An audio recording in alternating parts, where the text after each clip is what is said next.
আসসালামু আলাইকুম। আমি Habiba Sultana. Habiba's kitchen and blog channel থেকে আপনাদেরকে আরো একবার স্বাগত জানাচ্ছি। আশা করছি যে যেখান থেকে আমার আজকের ব্লগ ভিডিওটি দেখছেন, আল্লাহর রহমতে সবাই অনেক অনেক ভালো আছেন, সুস্থ আছেন। আলহামদুলিল্লাহ, আমরাও কিন্তু বেশ ভালো আছি। সারাদিনের কিছু কাজকর্ম দিয়ে সাথে বেশ কিছু কথা, কমেন্টের রিপ্লাই এসব মিলেই আজকের ভিডিওটা সাজিয়েছি। জানি না আপনাদের কাছে আদৌ ভালো লাগবে কিনা। যদি একটুও ভালো লেগে যায় প্লিজ একটা লাইক দিতে ভুলবেন না। আর আপনি যদি আমার চ্যানেলে আজকেই নতুন হয়ে থাকেন, চাইলেই কিন্তু চ্যানেলটিকে সাবস্ক্রাইব করে পাশে থাকা বেল বাটনে প্রেস করে অল অপশন সিলেক্ট করে রাখতে পারেন। এতে করে আমি নতুন ভিডিও আপলোড করার সঙ্গে সঙ্গেই আপনার ফোনে নোটিফিকেশন চলে যাবে আর আপনি আপনার সময় সুযোগ বুঝে দেখে নিতে পারবেন। আর অলরেডি শুরু থেকে যারা আমার চ্যানেলের সাথে আছেন, আমার ভিডিওগুলো নিয়মিত দেখছেন, তাদেরকে জানাচ্ছি অসংখ্য অসংখ্য ধন্যবাদ। তো ভিডিও শুরুতেই দেখতে পেয়েছেন অনেক সুন্দর আকাশ, আর আমার মেয়ে বারান্দায় দোল খাচ্ছিল, সাথে কিন্তু সে কিছু একটা দেখাচ্ছিল। পরবর্তীতে কিন্তু আমি দেখিয়েছি আপনাদেরকে সে কি দেখাচ্ছিল। বারান্দায় যে একটা মালবেরি গাছ আছে, সেই গাছেই কিছু ফল হয়েছে। তো সেই ফলগুলোই সে হঠাৎ করে দেখেছে, আমি কিন্তু খেয়াল করিনি এতদিন। তো সে দেখে আমাকে দেখাচ্ছিল, মা দেখো কতগুলো মালবেরি ফল হয়েছে। তো যাই হোক, তাকে নিয়ে কিছুক্ষণ মজা করেছি বারান্দায় থেকে। তারপরে এসে আবরারের বাবা আর আমার ছোট ভাইকে বলছিলাম যে ফ্যানগুলো একটু দেখতে হবে। ফ্যানের মনে হচ্ছে যে বাতাস কমে গেছে বা কিছু একটা সমস্যা হয়েছে। ফ্যানগুলো খুব আস্তে আস্তে ঘুরছে। তো সেজন্যই তারা দুইজন মিলে একটু দেখছিল। দুইটা রুমের ফ্যানই তারা একটু চেক করে নিয়েছে, কি সমস্যা হয়েছে, ঠিকঠাক করে দিয়েছে। তো এক রুমে যখন ঠিক করা হয়ে গিয়েছে, আমি এসে রুমটাকে গুছিয়ে নিচ্ছি। আর আরেকটা এখনো বাকি আছে, তো ওদিকে তারা গুছাতে থাক, এর মধ্যে আমি রুমটা গুছিয়ে একবারে বেরিয়ে আসব। তো আমার গত ভিডিওতে অনেকেই কিন্তু সুন্দর সুন্দর কমেন্ট করেছেন, যে কমেন্টগুলো পেয়ে আসলে সত্যিই অনেকটাই উৎসাহিত হয়েছি। সত্যি কথা বলতে আমি জানি না আমার সাথে কেন এমন হয়, যখনই ভয়েস ওভার করতে যাই মনে হচ্ছে যে অনেকটাই গলা কাঁপছে বা মানে শরীরটা কাঁপছে। জানি না প্রেশার লো বা অন্য কোনো কারণে কিনা। আমি কিন্তু এতটুকু যে ভয় পাচ্ছি বা আনইজি ফিল করছি তা না। তবে কথা বলতে গেলে কেমন যেন গলাটা কাঁপছে আর শরীরটা কাঁপছে। তো যাই হোক, গত ভিডিওতে আমি বলেছি শরীরটা আসলে খুব একটা ভালো যাচ্ছে না। চেষ্টা করছি সুস্থ থাকার, নিজেকে স্বতঃস্ফূর্ত রাখার। কতক্ষণ বা কতদিন পারবো জানি না।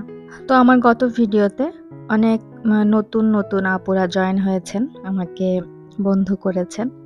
তবে তাদের কাছে আমার রিকোয়েস্ট থাকবে, আপুরা আপনারা যেভাবে আমাকে কমেন্ট করেন, এতে করে কিন্তু আপনাদের চ্যানেলেরও সমস্যা হচ্ছে, আর আমার চ্যানেলের তো হচ্ছেই, যেহেতু আমাকেই কমেন্ট করছেন। তো আশা করছি আপনারা বুঝতে পেরেছেন যে আমি কোন ধরনের কমেন্টের কথা বলেছি। আসলে আপনারা যদি আমার ভিডিওটা ভালোবেসে সুন্দরভাবে মনোযোগ সহকারে দেখে থাকেন, তাহলে প্লিজ একটা ভিডিও রিলেটেড কমেন্ট করবেন। নচেৎ আমার মনে হয় যে শুধু শুধু একটা কমেন্ট করা উচিত না। আমি রাগ করে বলছি না, তবে আপনার ভালোর জন্য বলছি। আর আমার ভালোর তো বটেই। কারণ আপনি যখন আমাকে ঐরকম একটা কমেন্ট করবেন, যাকে বলে স্প্যাম কমেন্ট, তখন কিন্তু আমার চ্যানেলের ইমপ্রেশন কমে যায় বা সব দিক থেকে কিন্তু সমস্যা হয়। আমি যদিও অত কিছু বুঝি না, অনেকদিন যাবৎ ইউটিউবে থাকছি বা ইউটিউবে কাজ করছি। আমার চ্যানেলটা খুব একটা বড় না, বা আমিও যে খুব পারদর্শী তাও না। তবে যতটুকু জানি ততটুকুই আরকি বলছি। এমন কোনো কমেন্ট করবেন না আপনারা যাতে করে অন্যের সমস্যা হয়। আসলে এই কমেন্টগুলো যারা নতুন এসেছেন ইউটিউবে, তারাই কিন্তু এ ধরনের কমেন্ট করেন। তাদেরও এটা দোষ না। কারণ তারা তো বুঝে উঠতে পারেনি এখনো পর্যন্ত যে কি ধরনের কমেন্ট করতে হবে। তো যাই হোক, আমি কিছু কাপড়-চোপড় ওয়াশিং মেশিনেও দিয়ে দিয়েছি। এখন চুলাটাকে একটু ক্লিন করে নিচ্ছি। আজকে ইচ্ছা আছে পুরো কিচেন রুমটাকে একটু পরিপাটি করে গুছিয়ে নিব, যতটুকু সম্ভব হয় শরীর যতক্ষণ আর কি সায় দেয়।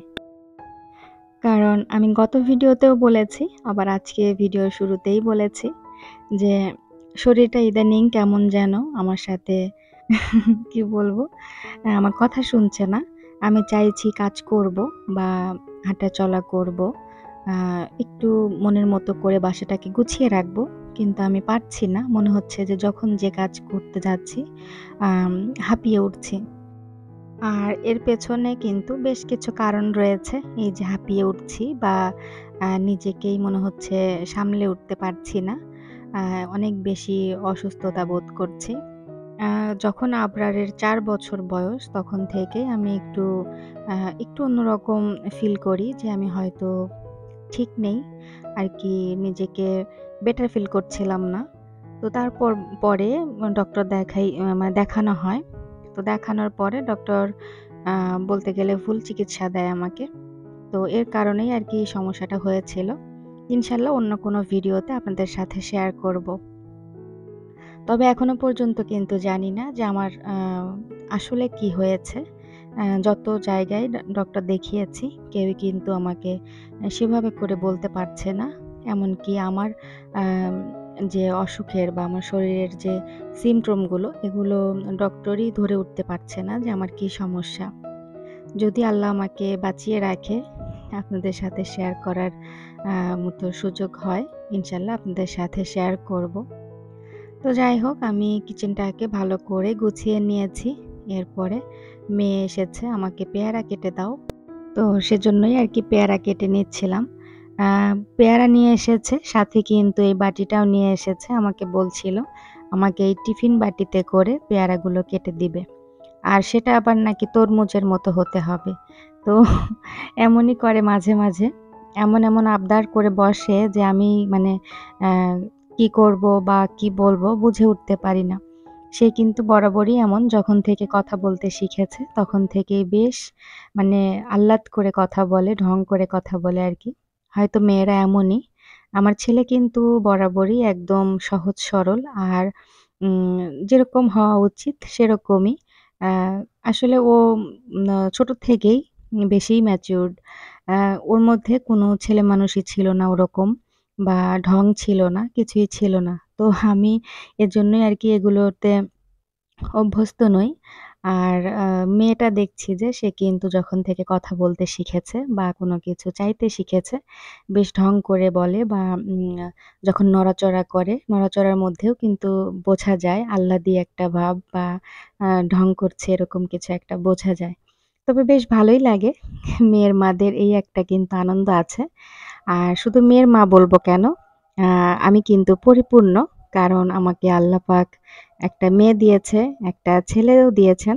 তো তাদেরকে নিয়ে আলহামদুলিল্লাহ আমার সংসার, সুখের একটা সংসার। আপনারা সবাই আমার জন্য দোয়া করবেন, আমাদের জন্য দোয়া করবেন। তো যাই হোক, রান্নাবান্না কিন্তু সেরকম কোনো কিছু আপনাদের সাথে শেয়ার করা হয়নি। যেহেতু আম ঘরের অন্যান্য কাজকর্ম করেছি, তার জন্যই আরকি রান্নাবান্না ওইভাবে করে আপনাদের সাথে শেয়ার করা হয়নি। তো রান্না যখন বসিয়ে দিয়েছি, আ বাহিরের ওয়েদারটা এত সুন্দর লাগছিল দেখতে, তাই আরকি একটুখানি আপনাদের সাথে শেয়ার করলাম।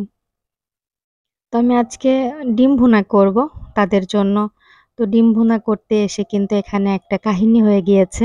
বিশাল বড় একটা কাহিনী। আমি ওদের জন্য ডিম ভুনা করব। অল্প করেই আরকি ৫ টা ডিম সিদ্ধ করেছিলাম। তার মধ্যে মেয়ে একটা খেয়ে ফেলেছে। তারপরে আরকি ৪ টা ডিম ছিল। তো ৪ টা ডিমের জন্য যে পরিমাণে মসলা লাগবে বা লবণ, ঝাল লাগবে, তার থেকে অনেক বেশি দিয়ে ফেলেছিলাম। তো কি আর করা? এরপরে কিন্তু তার উপায়ও খুঁজে বের করে নিয়েছি। তার আগে আপনাদের সাথে একটা কমেন্ট পড়ে নেই।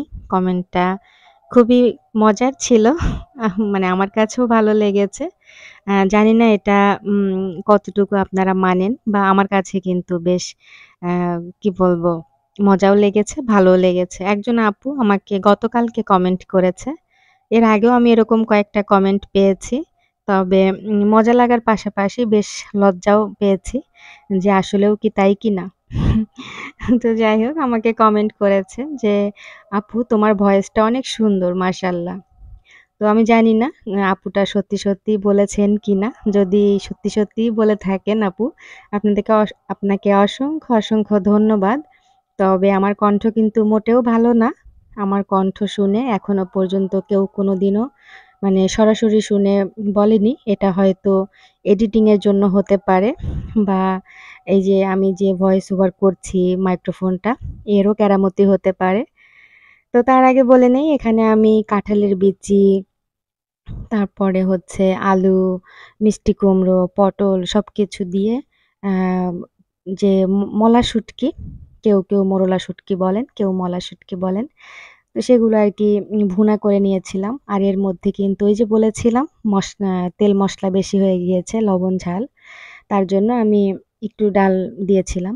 ফ্রিজে যেহেতু বেশিরভাগ সময় সিদ্ধ করা ডাল থাকে, তো সমাধান খুঁজে নিয়েছি।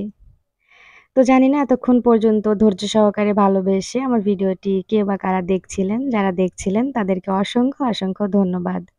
আজকে কিন্তু ভিডিওতে অনেক, অনেক কথা বলেছি। জানি না কোনো ভুল ত্রুটি হয়েছে কিনা। তো সবাই ভালো থাকবেন, সুস্থ থাকবেন। আমাদের জন্য অনেক, অনেক দোয়া করবেন। আল্লাহ হাফেজ। আসসালামু আলাইকুম।